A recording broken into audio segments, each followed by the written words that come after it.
cidadania, educação, comunidade, saúde, comunicação, universidade, cultura, debate. Cidadania em Debate. Boa noite. Estamos começando mais um Cidadania em Debate aqui pela FURB TV. E no programa de hoje vamos falar sobre racismo e xenofobia, dois assuntos que se materializaram nas redes sociais e merecem ser debatidos exaustivamente nas escolas, dentro de casa e nos veículos de comunicação. Por isso que a nossa convidada de hoje é a professora do curso de Direito da Universidade Regional de Blumenau, Ivone Fernandes Lixa. Antes de começar a nossa conversa, é importante dizer que a discriminação racial é qualquer ato de distinção, exclusão, restrição ou preferência em função de raça, cor, ascendência, origem nacional ou étnica. E isso não pode reduzir as condições de igualdade de direito, liberdades e garantias de direitos econômicos, sociais e culturais. Já a xenofobia é uma forma de discriminação social que consiste na aversão a diferentes culturas e nacionalidades. Considerada como crime de ódio, a xenofobia mostra-se através da humilhação, constrangimento, agressão física e moral àquele que não é natural do lugar do agressor. E essas agressões se intensificaram depois das eleições presidenciais contra os nordestinos. A professora Ivone, vou começar aqui a nossa conversa com a professora Ivone, do seguinte ponto: perante a lei, é possível punir esses atos de xenofobia? Boa noite, professora Ivone. Boa noite, Carlos. Boa noite, telespectadores, amigos da universidade, da nossa cidade. Enfim, realmente, lamentavelmente, né, esse é um tema que volta à tona, né? E é bom que volte, né? E é bom que volte porque é algo que está sempre aí latente e convivendo.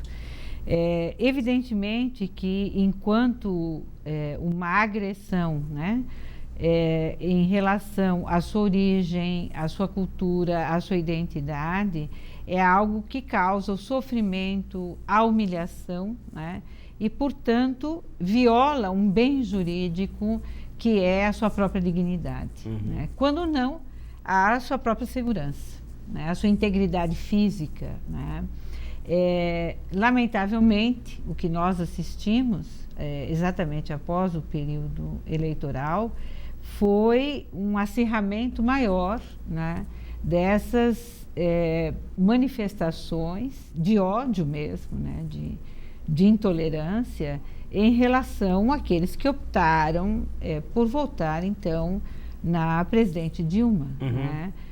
E sempre essa discussão que a culpa é do nordestino, né? Quer dizer, é uma coisa, a culpa de quê? Né? Um pouco isso que não ficava claro nas discussões, né? E, lamentavelmente, professor, nós vimos também essa discussão dentro da universidade. Que não deveria de acontecer, né? O que, inclusive, levou, né, o nosso diretor de centro, o professor Antônio Carlos Marchiori, a fazer uma manifestação pública, né, para todos os docentes do nosso curso, de que não seria tolerado nenhuma forma de discriminação, de manifestação de preconceito e tudo mais, exatamente porque no nosso curso, que é um curso de Direito, nós assistimos às claras, né, alunos, inclusive, ofendendo e agredindo outros alunos, e o que é mais lamentável, né, com alguns colegas assistindo muitas vezes de forma passiva, segundo esses próprios alunos. Colegas professores, Professores, né? Essa forma de agressão, e alguns deles, inclusive, colocando nas redes sociais, né, nos seus faces, né, manifestações que absolutamente são contrárias ao que é de se esperar um professor de curso de Direito, exatamente porque o direito é, sim, o instrumento maior, né, de resguardo da democracia e da dignidade.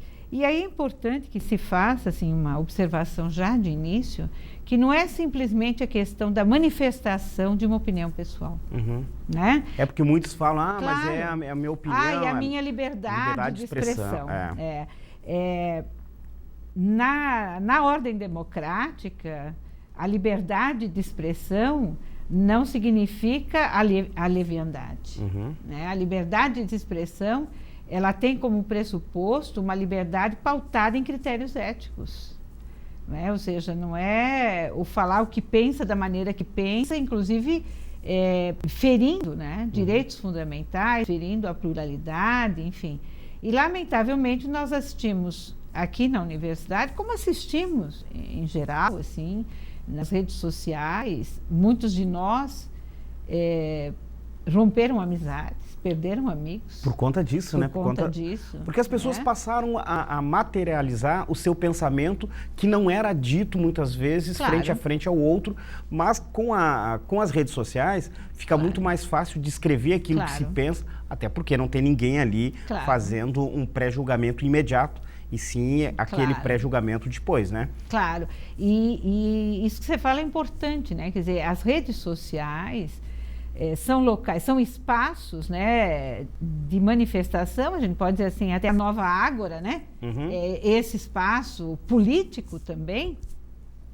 Mas o que é curioso nesse novo espaço é que nós não temos ali o censor direto. Nós não temos que enfrentar o outro cara a cara e dizer ao outro exatamente o que pensamos. Vamos dizer assim, a nossa fala flui com muito mais rapidez e com muito menos responsabilidade. Né?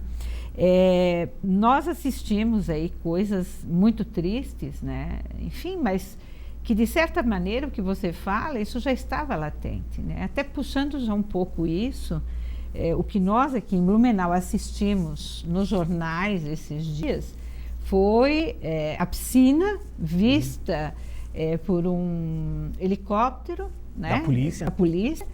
Que ao fundo havia o símbolo da suástica. Bem, e os comentários mas todo mundo sabe que sempre esteve aí.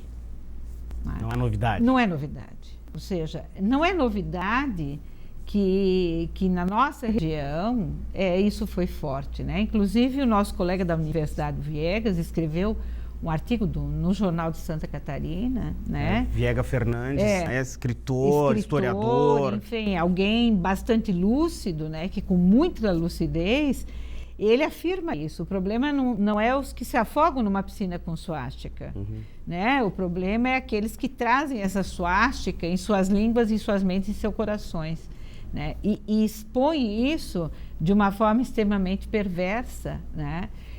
Apregoando o extermínio ao outro.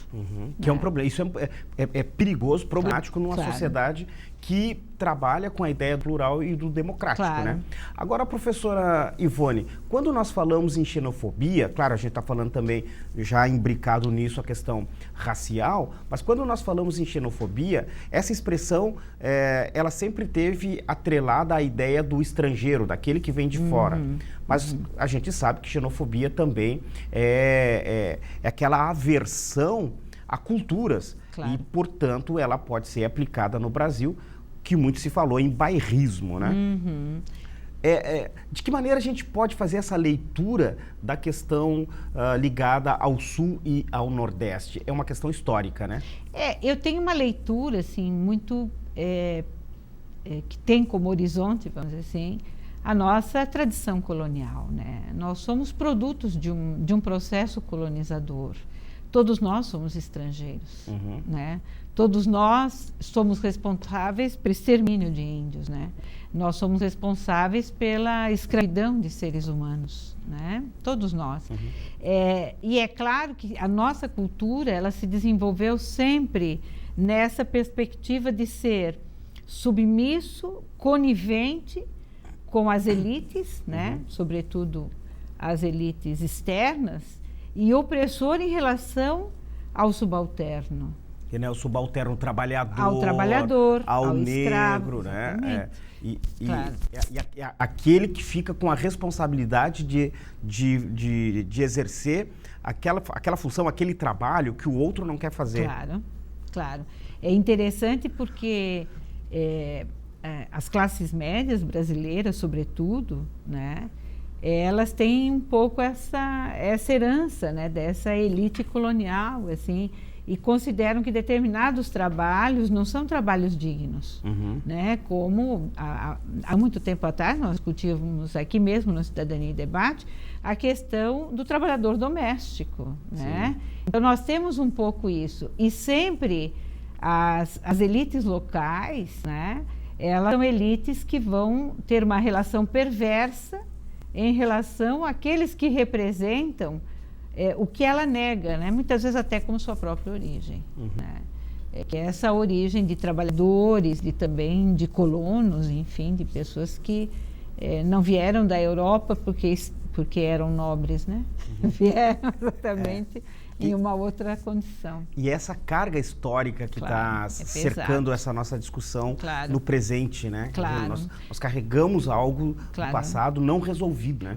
E por outro lado, né?